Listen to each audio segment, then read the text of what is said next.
네, 여러분 안녕하십니까. 뉴스 빅5 시작하겠습니다. 오늘 함께 하실 세 분 먼저 소개해드리겠습니다. 홍정선 기자, 서정옥 변호사, 최영일 시사평론가 나오셨습니다. 어서 오십시오. 안녕하세요. 오늘은 사건, 사고 소식부터 좀 살펴보도록 하겠습니다. 골프 연습장에서 일어난 일단은 최영일 평론가의 납치 사건이었어요. 납치 살인까지 이어졌습니다. 24일에 창원에 있는 한 골프장 주차장에서 벌어진 일이에요. 골프를 치러 부부가 왔다가 안타깝게도 남편과 아내가 각각 자기 차를 따로 몰고 온 겁니다. 같이 왔는데 차를 따로 타고 왔군요. 골프도 같이 라운딩을 하고 남편이 먼저 차를 타고 집으로 출발하고 아내가 따라가려고 하는데 낯선 사람들이 잠깐만요 해서 쳐다보니까 스포티 차량에 그대로 납치됐던 그런 사건입니다. 그러니까 어떻게 보면은 이 범행 과정이 굉장히 치밀하게 준비를 하고 고급 외제차 탄 여성을 노린 사건이에요. 그렇죠. 이게 제가 보기에 전형적인 그 인질 강도가 살인한 이런 사건을 보는데 혹자 이게 신문에 보면 뭐 청부 살인이나 원한 관계의 살인이 아니냐 이런 견해도 있지만 제가 보기에 그렇다면 굳이 그 470만 원 나중에 그 신용카드로 돈을 인출했잖아요. 그렇죠. 그게 발각된 원인인데 따라서 이게 저는 아마 이게 그 처음에는 인질로 잡아서 이게 돈을 요구해서 하려고 하다가 뭔가 이게 그 피해자 여성이 반항을 하거나 저항을 하니까 이게 그래서 도중에 죽이게 되고 그리고 이제 그 돈을 인출해간 이런 이제 그 전형적인 인질 강도 살인죄.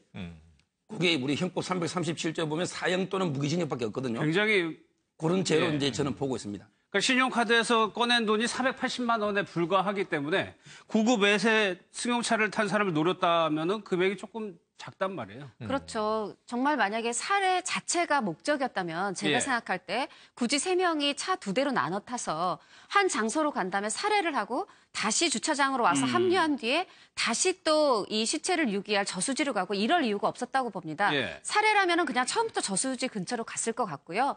그리고 이들이 차량 2대로 이동하거나 아니면은 그 인출을 할 때 사용할 가발이라든가 변장용품 이런 것들을 치밀하게 준비한 걸로 봐서는 저도 지금 변호사님 말씀하신 것처럼 애초에는 인질을 해서 강도를 하거나 아니면 몸값을 요구하거나 이런 식의 계획으로 생각을 했을 것 같아요. 최근에 이 신용카드로 인출할 수 있는 뭐 현금 서비스라든가 이런 한도가 낮습니다. 겨우 그 정도 돈을 노리고 어떤 납치를 했다라기보다는 고급 외제차를 탄 여성, 그 여성은 그러니까 저항의 힘이 신체적인 그 저항력이 약하기 때문에 여성을 노렸지만 외제차를 탄 사람을 노렸다는 건 그 가족, 그 재산, 그 집안의 재산이 분명히 있을 거다라고 생각했다고 보여지거든요. 그래서 제가 보기엔 이것도 분명히 정말 인질 강도극의 그 과정에서 그 살해가 된 게 아닌가 추정을 해봅니다. 더 끔찍한 거는 굉장히 치밀하게 준비를 했다는 겁니다. 번호판, 그러니까 위조 번호판이죠. 이런 것도 다 준비를 그렇습니다. 그러니까 지금 두 가지 측면에서 아주 이건 치밀하게 준비를 했고요. 여성을 타겟으로 했고요. 그리고 재산이 있는 사람을 노린 게 확실한데 뭐 골프장 주차장에서 일단 혼자 차를 타는 외제차를 탄 여성을 납치했는데 첫 번째 치밀한 점은 사전 답사를 했다는 거예요. 사전 답사. 네, 그 지역을 사전 답사했고 사전 답사할 때 피해 여성도 며칠 전인데 또 거기서 골프 연습을 마침 공교롭게 했던 어찌 보면 주차장을 돌 때 그 아우디 차량을 눈여겨봤을 수도 있습니다. 두 번째는 범행 차량이 애초에 달려있던 번호판은 가짜 번호예요. 처음에 달려있던 번호판. 그런데 여기에 여성을 납치해서 광주 쪽으로 도주하면서 중간에 번호판을 교체합니다. 또 가짜 번호판을. 그러니까 가짜 번호판을 여러 개 준비했다는 거죠. CCTV나 경찰의 실시간 추격을 차단하기 위한 머리를 미리 쓴 거고요. 그리고 세 번째로는 여성을 납치했으니까 현금 인출을 CD기에서 할 때 CCTV가 찍는 걸 알고 있잖아요. 여성이 찾아야 맞잖아요. 남성이 찾으면 뭔가 강도 우려가 이제 바로 발생하는 거죠. 그러니까 한 번은 이 3인조 중에 한 명은 여성입니다. 강 씨 여성이 돈을 인출하고 한 번은 남성이 찾았는데 가발을 쓰고 여장을 한 상태에서 찾습니다. 그러니까 이걸 보면 전반적으로 매우 계획은 치밀해요. 다만 아까 말씀하신 대로 원한관계 청부살인으로 보기에는 뭔가 또 허술한 지점이 있어요. 프로페셔널하지 않고 굉장히 여러 군데를 이제 광범위하게 돌아다닌다든가 그래서 이런 부분이 여러 가지 가능성, 경우의 수를 예상해 두고 경찰이 수사해야 될 것 같습니다. 3인조예요, 3인조. 3인조인데 친척 형이랑 형의 여자친구 그리고 심 씨라는 이제 동생인데 이 공개 수사 여부를 지금 검토 중이라고 하는데 경찰에서는 이 정도 사건 되면은 공개 수사로 좀 전환되지 않나요? 지금 이게 다 이미 보도됐기 때문에 당연히 그 공개 수사하는 게 맞고요. 아마 이게 체포된 심 씨는 뭐 100만 원만 주면 자기는 이게 운전만 해줬다. 이런 이제 그 변명을 하고 있는 모양인데 그거는 이제 정말 말도 안 되는 왜 전 과정을 다 봤기 때문에 그건 말도 안 되는 변명이고요. 제가 보기에 그 옛날에 유괴범이나 이런 인질 강도 보면요.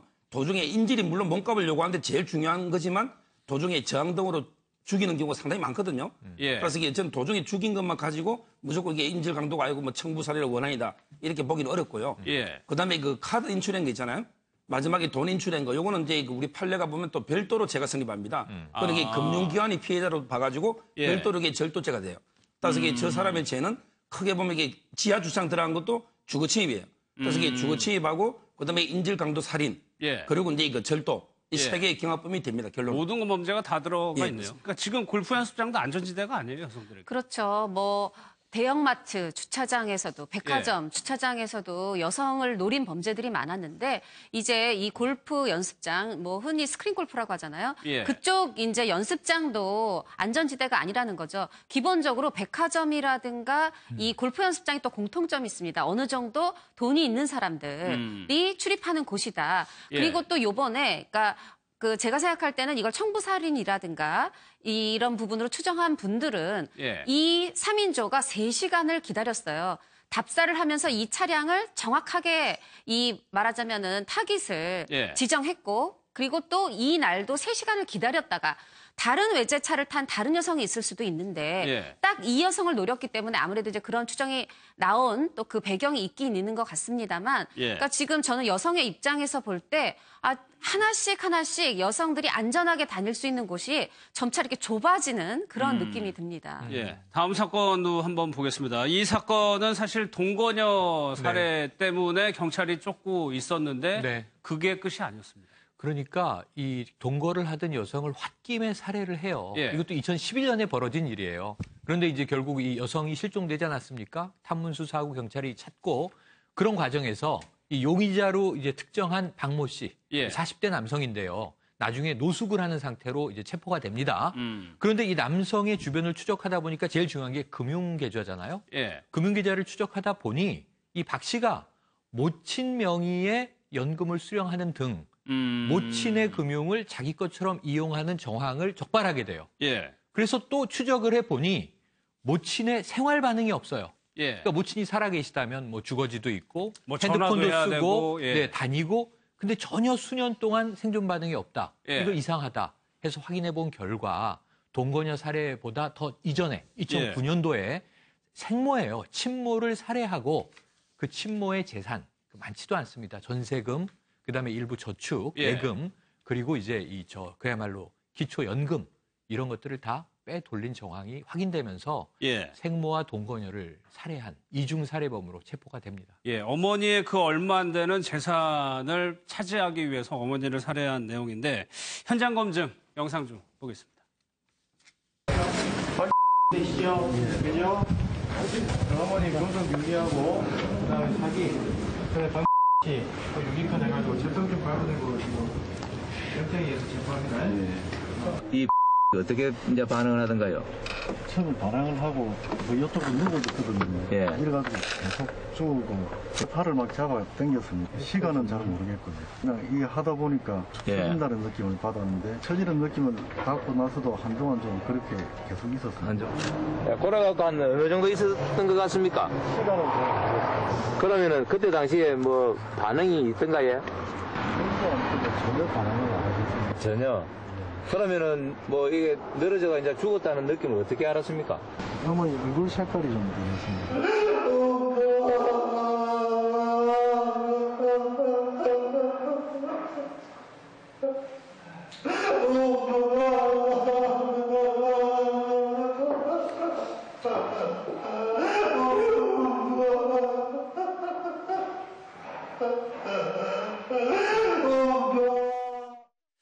본인이 살해해놓고 어머니의 유골함을 붙잡고 우는 아들. 글쎄요. 살해 과정을 보면 어머니를 분명히 깨어냈을 거 아니에요. 그래가지고 목졸라 살해한 거란 말이에요. 그렇죠. 이게 정말 그 인면 수심이고요. 제가 보기 그래서 우리 형법도 존속 살해는 이게 일반 살인보다 가중합니다. 일반 살인은 이게 사형 무기 5년 이상인데 존속을 부모님을 죽이면 사형 무기 7년 이상 형량이 이게 되는 거고요.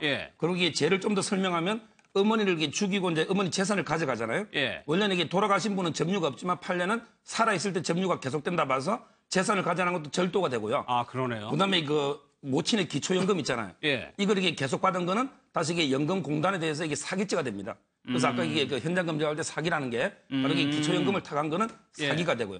그다음에 그 한 말씀만 살인과를 더 드리면 제가 이게 통계를 보면요.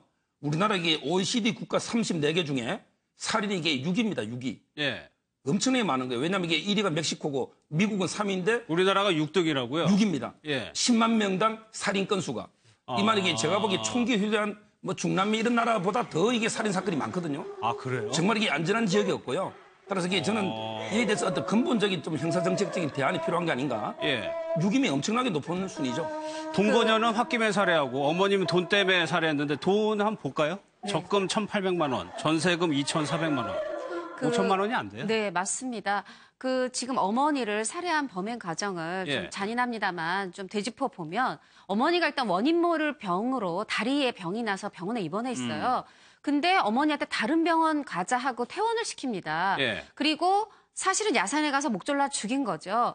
그런데 이 지금 전세금 2,400만 원을 빼내는 방법은 너무 쉬웠습니다. 어머니가 좀 장기 입원을 해야 돼서 이 전세금을 빼야 되겠다. 예. 그러다 보니까 또 주인은 내준 거죠. 하지만 어머니는 다른 병원에 간 게 아니라 이제 하늘나라로 가신 거죠.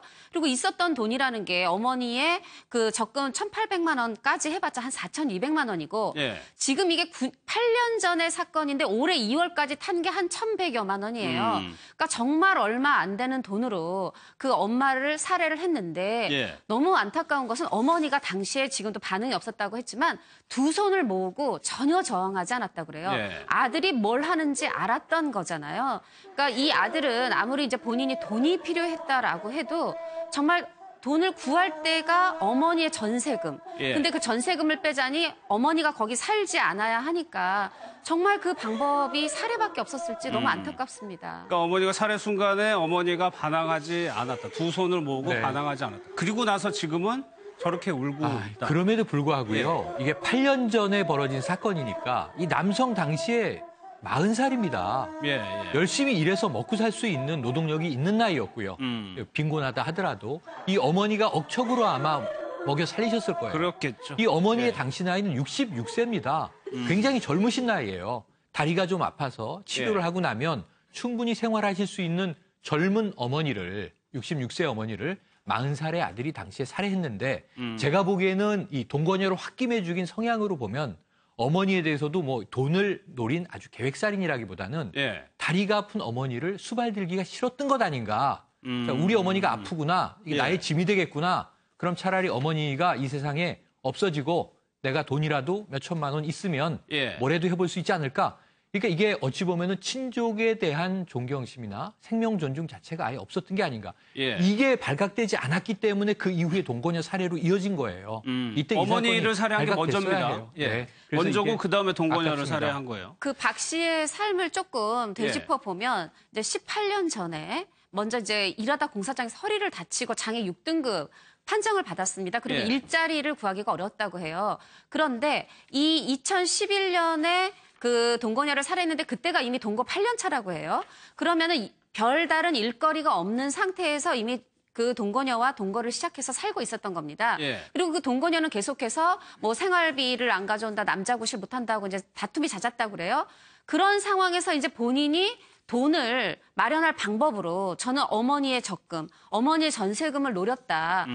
그 생각이 들 수밖에 없고요. 예. 그런 과정에서 이제 말하자면은 그때 당시에 본인은 벌이가 없는데 동거녀와는 자주 돈 문제로 다툼이 있고 예. 이러면서 저는 좀 어머니를 이렇게 예. 잘못된 선택을 한 게 아닌가 생각이 예. 듭니다. 그리고 나서도 결국에는 노숙을 했었고 형이 한 분 있었는데 그러니까 어머니가 실종된 거를 형도 몰랐던 네. 거예요. 그렇죠. 이게 그 아마 연락을 안 하고 지내니까 보통은 이게 사람이 돌아가시면 이제 그 14일 이내 사망 신고를 해야 되거든요. 예. 근데 그걸 아직 안 한 거 보면 형은 뭐 전혀 연락을 끊고 있었던 거고요. 저는 이게 저 우는 모습을 보니까 저게 정말 참회의 그 눈물인지 예. 아니면 이게 뭔가 또 유리한 형량 때문에 아. 이런 이제 가식적인 눈물은 좀 상당히 의심이 갑니다. 아니 그리고 나서는 막 사형시켜달라고 지금 그런다는데. 그러니까 저게 예. 진정인지 쉬운지 좀 이게 제가 보기엔 의심이 간다는 거죠. 저 사람의 재판을- 행태를 예. 보면 아무래도 이게 지금 막 울고 이런 모습이 형량에는 좀 유리할 거 아니에요. 아마 그런 이게 가식적인 게 좀 느껴집니다. 반성하고 있다 이런 거요. 근데 이게 형량 문제도 왜 자백을 했냐면 자백하고 나서 죄가 이제 다 일천하에 드러나니까 나 죽여주십시오 잘못했습니다 이러고 있지만 끝까지 부인을 하다가 거짓말 탐지기를 한 거 아니에요. 그랬는데 이 부인한 이야기가 명백한 거짓말이라고 결과가 나왔다. 그때 자백을 한 거거든요. 그러니까 만약 거짓말 탐지기를 넘어갔다면 지금도 난 안 죽였어요 하고 있을 상황입니다. 알겠습니다. 그리고 지금 두 건 다 사실은 그 미제 사건이 될 뻔했는데 이 어머니의 계좌 추적을 하다가 어머니의 살해 사실을 또 알게 됐고 또 사실은 이 동거녀의 가족들이 이미 실종 신고를 했지만 어떠한 살해 단서도 나오지 않았다고 해요. 근데 지금 말씀하신 것처럼 이 거짓말 탐지기에서 명백한 거짓이라고 나오니까 그때서야 이제 목졸라 살해에서 돈 문제로 다툼을 하다 목졸라 살해해서 바다에 버렸다라고 그때서야 자백을 한 거잖아요. 어떻게 보면 두 여성의 생명을 앗아간 그런 굉장히 잔인한 사건이었는데 그래도 결국은 범행이 드러나서 일편 다행이라는 생각이 듭니다. 참고로 이 거짓말 탐지기는요. 증거 능력은 없어요. 그렇죠. 왜냐하면 이게 그 조사는 아직까지 100%는 아니기 때문에. 근데 제 경험상 99.9% 정확하게 거의 알겠습니다. 다음 내용으로 좀 넘어가겠습니다.